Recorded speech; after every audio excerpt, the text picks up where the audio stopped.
Hello guys, 2 × 22 আমি শ্রেয়া। আমি আবার আপনাদের জন্য একটি নতুন কবিতা এনেছি। আজকের কবিতার নাম স্বার্থের বন্ধন।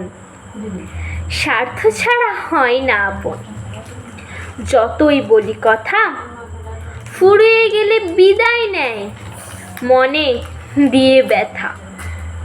পাশে থেকে তবুও আমি বুঝি না তাহার মন।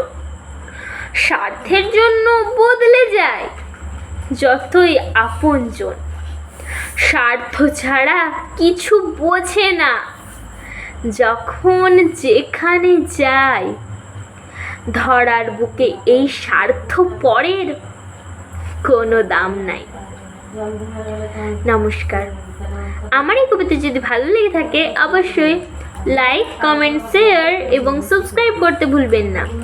আজকের জন্য এটুকুই। দেখা হচ্ছে নেক্সট ভিডিওতে।